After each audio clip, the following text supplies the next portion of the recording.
Much of the innovation that's happening is not necessarily deliberate, intentional, or forecasted by the folks doing that innovation.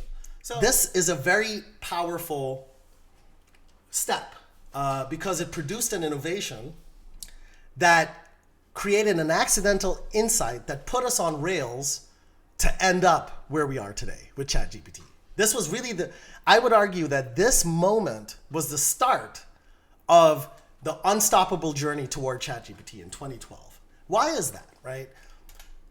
So the cool thing about this model is it's called self-supervised. It means you don't have to label the data. With the pictures, you actually had to have a training set where humans were like, that's a 1, that's a 5, that's a 7. And then it would use that training set of labeled data to learn how to predict numbers when it sees. So it's like the examples used to teach a child algebra, right? So you teach the child algebra with existing problems for which they can check their answer.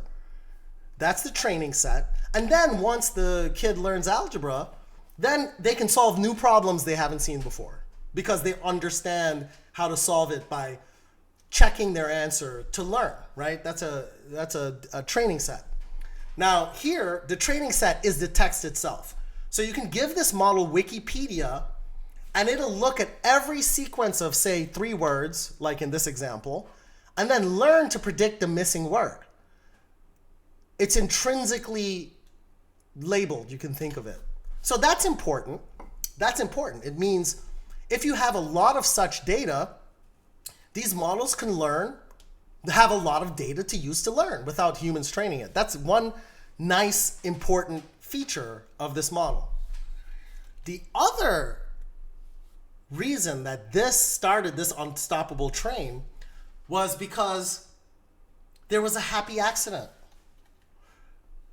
They discovered that this model will learn more fundamental, conceptual, and abstract relationships about the word by just learning to do that prediction.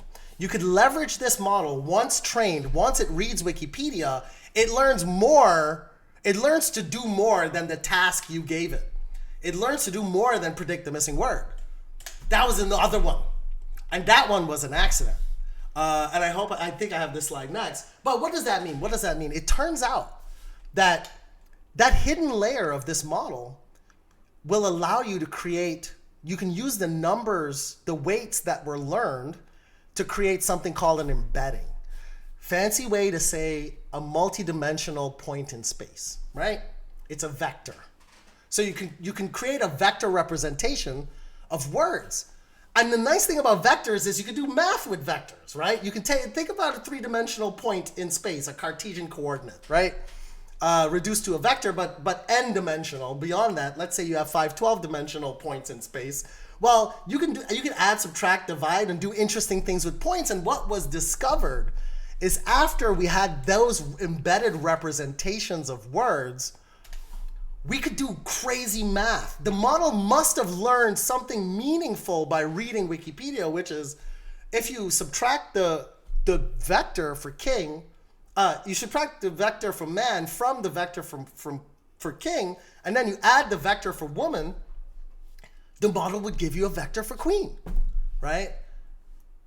Or another way to put it is a vector, is a point, is an embedding that its closest word embedding would be queen, right? To just be a little bit more precise. But so this was interesting. It's like, oh my goodness. So like somehow this model just read Wikipedia, and in the information in that latent space, in the information in the vector space, there is an encoding of information that captures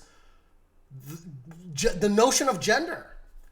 The notion that if you remove the man from a king concept and you add the woman concept, that is a queen. That is captured in the model's brain. It's represented in the information captured in that latent space, in that vector space, in those vector embedded representations. That was a happy accident. How do we know? Because the paper that discovered it says so.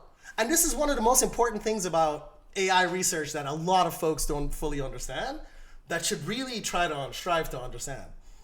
The important thing that's kind of a shocker is much of the innovation that's happening is not necessarily deliberate, intentional, or forecasted by the folks doing that innovation. So the paper itself that has this discovery says, somewhat surprisingly, it was found that similarity of word representation goes beyond simple syntactic regularities using word offset techniques where simple algebraic operations are performed on the word vectors. It was shown, for example, that vector of king minus vector for man plus vector for woman results in a vector that is closest to the vector representation to the word queen. Wild. Somewhat surprisingly, that little surprise is what inspired the next generation of research.